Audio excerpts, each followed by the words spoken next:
Welcome to the April 2010 City Focus. On this edition, department changes at City Hall, road rash and summer parks registration approaches, and budget discussion at council retreat. These stories and more on City Focus. The City of Round Rock is making some changes at City Hall that will help ease some of the pressure on our facilities and help you take care of city business a little bit faster. Shannon McIntyre has more on these changes. If you have been downtown in the past few months, you've probably noticed a significant amount of construction at the building next door to City Hall. In 2008, the city purchased the building next door to City Hall in order to ensure that we had enough office space available for the next 20 years. Human Resources, which used to be on the third floor at City Hall, is now on the first floor of the new building. This will allow easier access to HR for both job applicants and city staff. Utility billing will continue to be located on the first floor of City Hall, with a 24-hour drop box located on Baghdad Avenue. The renovations are complete, and the relocating departments should be in place by May.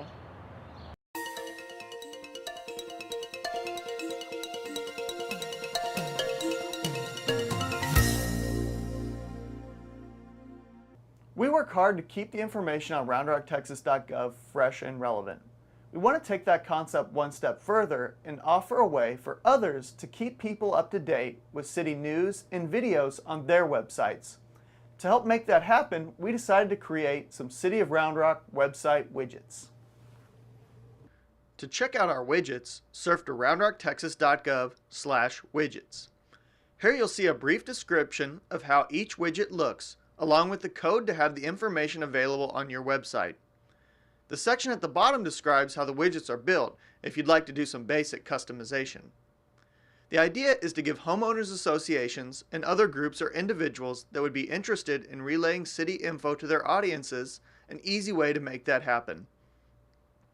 The Woods Homeowners Association is using a couple of our widgets, and you can see them in action at their site, thewoodshoa.org. Our website widgets are a great way to bring up-to-date local city content to your audience with no fuss.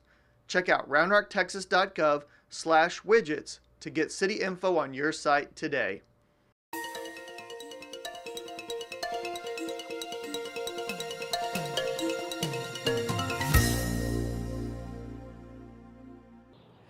Summer is right around the corner, and that means it's time for the Texas Road Rash and Summer Parks and Recreation registration. Roger Haney has more. The 2010 Texas Road Rash will hit Round Rock April 24th and 25th and has been voted the 4th best marathon by marathonskating.com. Each year, the city of Round Rock hosts skaters from Central Texas and all over the nation, and this year is no exception.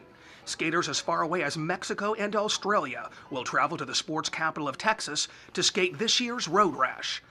The Road Rash features an elimination race and a full and half marathon. The events take place at the Dell Diamond in Old Settlers Park. Skaters of all levels are encouraged to register for the event at texasroadrash.com.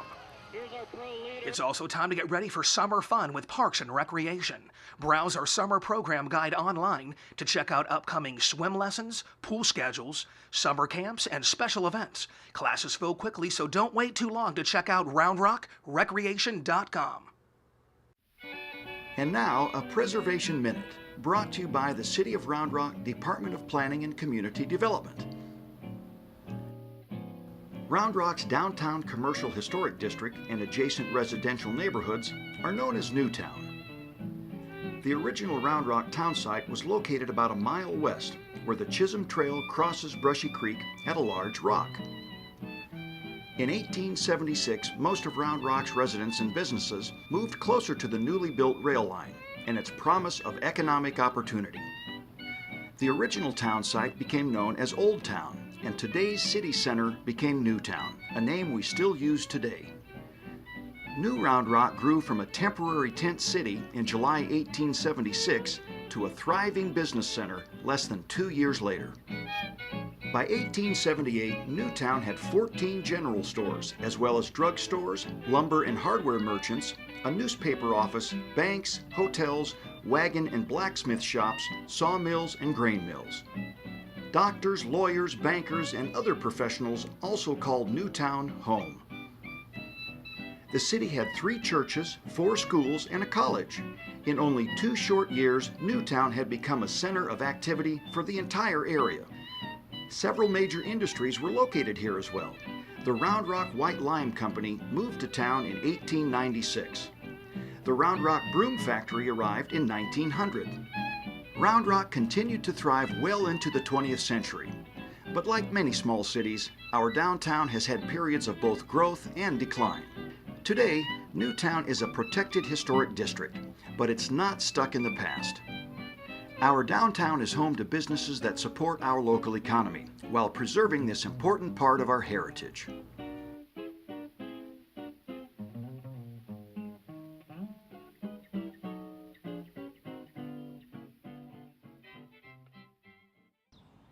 A presentation was made to City Council last month at their winter retreat about the current state of recycling in Round Rock. Shannon McIntyre has more. Currently, City of Round Rock residential garbage collection provides recycling only as a subscription-based service. In 2008, a customer survey showed that 81% of respondents supported implementing a curbside recycling program. So, in 2009, a pilot study was conducted with 43 households to gauge the potential success of the program. At the end of the 6-week pilot program, the participants showed great interest and they really liked the results of it, and they wanted to see it brought back to all citizens within the city. At our February council retreat, we discussed the pilot program and the results of recycling with our council members, and we gave them some options of different types of containers, how often the containers will be picked up for both trash and recycling. The council was very receptive of it, and now we're going to bring it back to them in April for a reading of the ordinance to identify the details of the program. If passed by the City Council, a recycling program should be put in place by the end of the year. If you would like to recycle in the meantime, you can always visit Round Rock's Recycling Center on Deepwood Drive.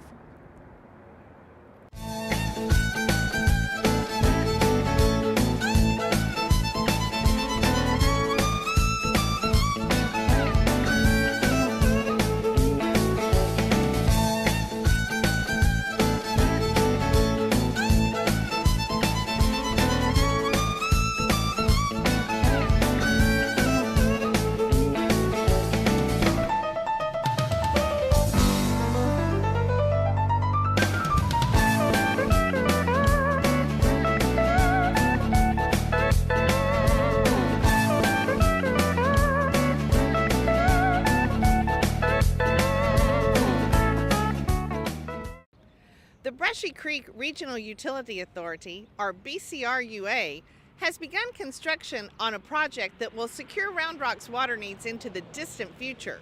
Shannon McIntyre has more on the project. The BCRUA is a partnership between the communities of Round Rock, Leander, and Cedar Park. Its mission is to provide reliable, cost-effective sources of treated water for each of our growing communities. The project will be constructed in several phases over the coming years.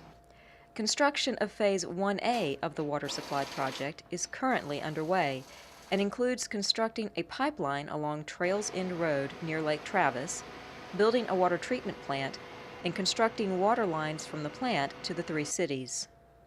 Water is very important to any community, and having enough water is very critical, especially in a growing community like Round Rock.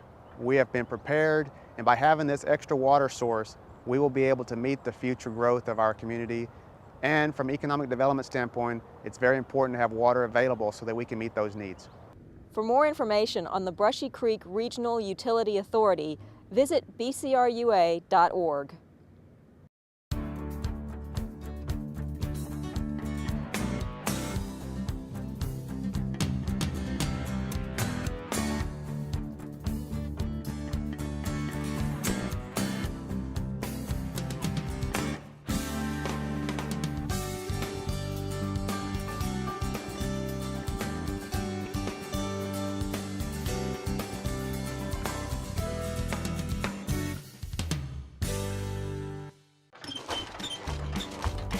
When you're treating your lawn, a good thing to know is that most of us critters are friend, not foes, so heed my words and rightly decide to avoid kill-em-all pesticides.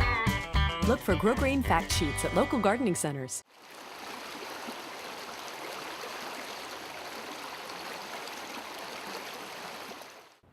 A changing economy is leading to a change in the city budget. Will Hampton has the latest in a follow-up from the City Council's February retreat. The Round Rock City Council got an update last month on how the city can balance its budget as sales tax revenues continue to fall. As of today, we're projecting that revenues will be up to $5 million less than we anticipated and budgeted for last September. At the retreat, a plan was laid out to make up that difference by cutting $2.7 million slated for street maintenance, with the balance coming from operational efficiencies. Now don't be alarmed, we'll still be performing street maintenance this year, but we'll be using unspent funds from previous year's seal coat programs to pay for this year's work. We also plan to save money in other areas. In fact, by holding off on filling staff vacancies and reorganizing and streamlining our public works operations, we'll save over $1 million just this year. Because we expect a continued softening of the economy next year, as well as continued long-term reductions in sales tax revenue, the City Council is considering additional measures to sustain Round Rock's solid financial status next fiscal year and beyond. We'll share more details of some of those measures on future segments here on City Focus. To give us your input on the budget, go to our Decision Points blog at roundrocktexas.gov/blogs.